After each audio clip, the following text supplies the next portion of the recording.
Olá, o Mano Reparte conversa hoje com o advogado e economista Renato Apciblum. Ele é especialista em Direito Digital e coordenador do curso de Direito Digital e Proteção de Dados do INSPER. Tudo bem, Renato? Tudo bem, graças a Deus, e contigo? Tudo certo.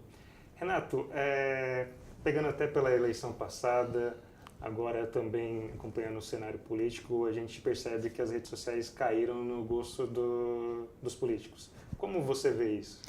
Nós temos hoje um momento diferente, né? Toda essa evolução tecnológica trazendo aí mudanças de comportamento, dentre elas a utilização intensa e maciça das redes sociais.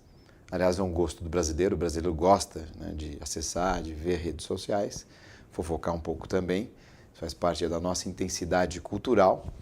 E por outro lado, a gente tem aí novos canais, novas formas de você se comunicar com o público, com os cidadãos, o que deve ser prestigiado e também colocado para discussão.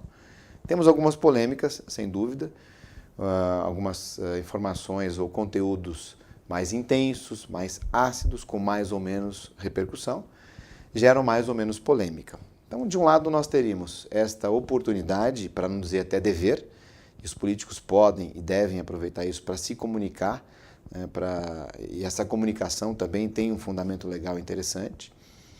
Se a gente fizer um comparativo, hoje nós temos as redes tradicionais do poder público, se nós formos falar de gestores públicos, que normalmente não têm muitos seguidores, e os políticos têm os seus canais, entre aspas, pessoais, públicos com muitos seguidores.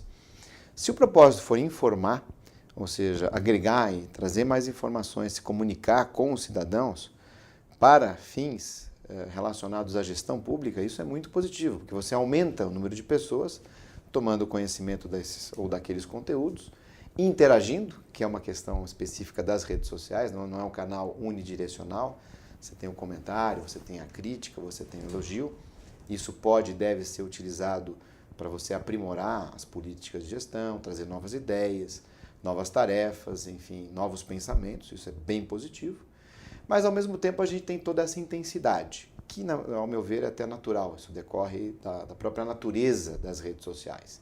Então, a gente tem, por exemplo, o Twitter, que é uma espécie de rede social mais informativa. Você não tem tanta interação, apesar de ter esse recurso. Se a gente traz o Instagram, por exemplo, com foto, com vídeo, algo mais vivo, mais intenso, mais emocionante. Aí nós temos, sim, a essência da rede social. O Facebook, no começo, hoje nem tanto mais, porque são tantos os recursos que o Facebook traz e tanta coisa ao mesmo tempo, que você tende, até em função da ausência de tempo e da dificuldade de gerir tempo, e não usar como deveria, ou como poderíamos utilizar.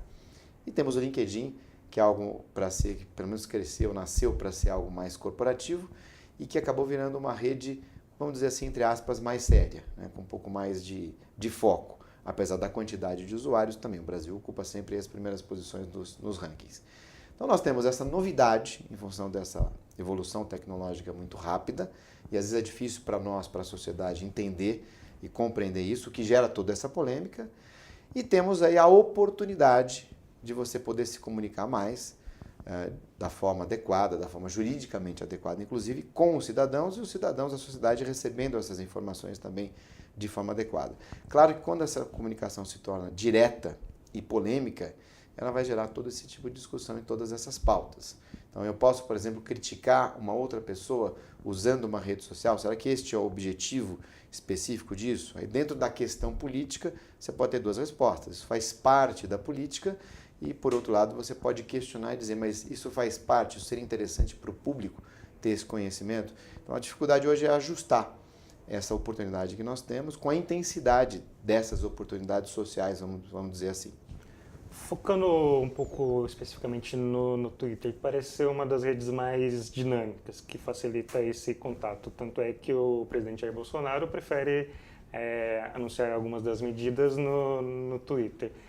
Existe acho que duas discussões aí. Uma delas, um político, ele pode, por exemplo, bloquear um outro usuário? E assim, o que ele escreve ali pode configurar quebra de decoro? Então vamos lá. A ferramenta ela tem essa opção de você bloquear. Na legislação você não tem uma restrição direta impedindo isso, né? Nós dependeríamos dessa avaliação, desta imposição. Mas existe uma questão mais da atitude e da atividade do político. O político é uma pessoa pública, por natureza. portanto sujeito a críticas e sujeito também a elogios. Então não seria recomendável fazer esse bloqueio, né? Não seria aí, numa interpretação mais profunda, levando em consideração isso que nós conversamos no início, da informação ser mais ampla, para que a sociedade receba, tenha essa comunicação direta, não seria interessante fazer este bloqueio. Claro que, se pessoas ofenderem, ou seja, praticarem ilícitos, lembrando que o político tem que ter um grau de recebimento, de absorção das críticas mais aprimorado, mais amplo, mas se houver a prática de um ilícito contra a honra, esse ilícito pode ser apurado e pode gerar responsabilização também. Não significa que eu tenha, ou que eu possa, ou que eu deva fazer esse bloqueio prévio. Que, na minha opinião, eu acho que não. O início tem que ser aberto.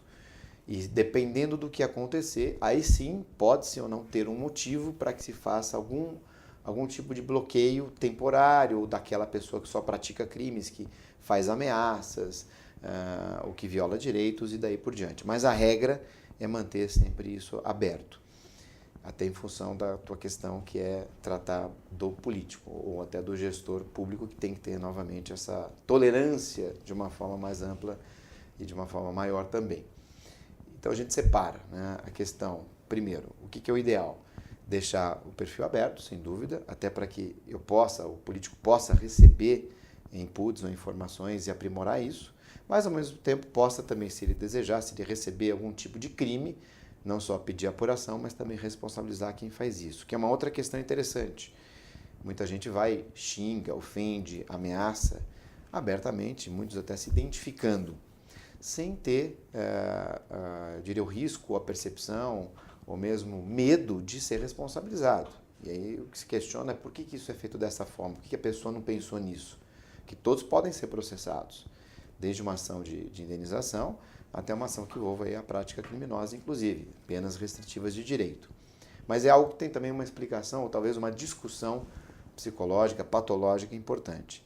Mas é um fato, a pessoa que está atrás hoje de um computador, de um dispositivo móvel e tem acesso intenso, está acostumada intensamente a usar redes sociais, muitas vezes até sem querer, mas esse sem querer não serve para você afastar a responsabilidade, passa dos limites e acaba e pode praticar os atos ilícitos. Então, no primeiro momento, de forma bem objetiva, eu não acho que o político deva bloquear os comentários. Ele pode responsabilizar as pessoas por comentários ilícitos, mas não fazer esse bloqueio de forma preventiva.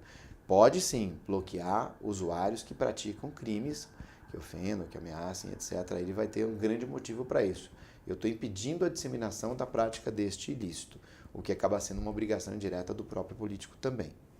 Nesse caso, então, de ofensas e ameaças, na sua avaliação, muita gente ainda acha que consegue se esconder atrás de perfis anônimos. Quais podem ser as consequências? E é curioso, porque apesar de você ter essa pseudo-sensação de um anonimato existente, que não existe, muita gente ainda pensa desta forma. E hoje na internet, às vezes, acaba sendo até mais fácil você descobrir uma pessoa usando o anonimato, ou usando até ferramentas que geram anonimato, do que no próprio mundo físico. A taxa de êxito aí gera em torno de 90% a 97% de você conseguir descobrir. E aqui no Brasil, os tribunais são muito próximos dessa questão. São ações rápidas, liminares, que são proferidas todos os dias, quebrando o sigilo de pessoas que praticam ilícitos, identificando. Em torno de 1 a 2 semanas você consegue saber, pelo menos o local que deu origem àquela prática criminosa. Então, esse pseudo-anonimato, ele não existe como as pessoas pensam. Claro que nós temos aí que segregar, existe uma discussão muito forte hoje da Deep Web, da Dark Web, também com maior ou menor grau de dificuldade na investigação, mas em regra, qualquer tipo de rede que é utilizada, você consegue tecnicamente e juridicamente quebrar sigilo e descobrir quem praticou, quem fez aquela ação, quem invadiu aquele sistema e daí por diante. O Brasil tem muitas decisões judiciais hoje nessa linha de quebra de sigilo, é o país mais rápido do mundo para isso, e muitas decisões condenando pessoas que praticaram crimes pela internet. Pegando um pouco essa discussão para um lado empresarial, recentemente teve um fato no Twitter também, de um torcedor que ofendeu um jornalista. O jornalista, na resposta dele, no caso, marcou a empresa e esse torcedor acabou demitido. A empresa pode fazer isso? Como lidar com isso, com o que o funcionário escreve nas redes sociais? As redes sociais hoje elas podem ter duas consequências, a positiva e a negativa. Se a gente agregar um componente muito importante, que é da instantaneidade e da dinâmica e da dificuldade de você, entre aspas, se arrepender, qual é a conclusão que a gente tira disso? Pense muito antes de postar. E todos nós, sem dúvida, eu me incluo nisso também. Então, a gente costuma até brincar e dizer, olha, se você está com sono, não poste, não veja redes sociais, porque você corre o risco de, sem querer, estar escrevendo alguma coisa não da forma como você gostaria. Do mesmo jeito, você tomou um vinho, está mais alegrinho, etc., se policie, não vá usar redes sociais. Cuidado com as fotografias, né? Cuidado com o conteúdo em si. Então, quando a gente fala em excessos, em abusos e dentro da sua questão, como separar? Então, questões profissionais, a gente tem artistas, jogadores de futebol, empresários, né, jornalistas, como separar a atividade profissional da atividade pessoal em redes sociais. Você pode, claro, segregar, ter uma rede privada, ter uma rede pública, usar de forma diferente e até selecionar esse tipo de conteúdo. Mas até por ser a minha área de atividade, eu tenho, por exemplo, no meu Facebook, eu tenho 4 tipos diferentes de filtros. Mesmo assim, a cada postagem, o meu raciocínio é o seguinte, se houver alguma vulnerabilidade de segurança e aquele conteúdo mais privado vazar, qual é a consequência que eu posso ter? Então, se for uma consequência importante, eu prefiro não postar. Eu, por trabalhar com esse tipo de situação, vazamento de dados, exposição, reputação, etc. Não significa que isso sirva para todas as pessoas, mas como é uma entrevista que a gente está tendo aqui, é importante dar esse feedback.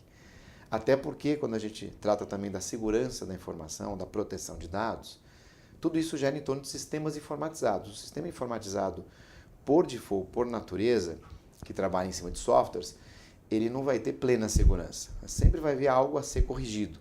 Nós chamamos de bugs. Então, sempre vai haver um fator, um percentual de risco que deve ser considerado por todas as pessoas. No caso das redes sociais, então, pense antes de postar, seja pela questão jurídica, seja pela repercussão social positiva ou negativa. Questões cotidianas do dia a dia, ok, importante postar, mas muita gente fala, mas Renato, se eu postar algo simples, eu não vou ter repercussão. Claro, não vai ter, mas vai ter mais segurança.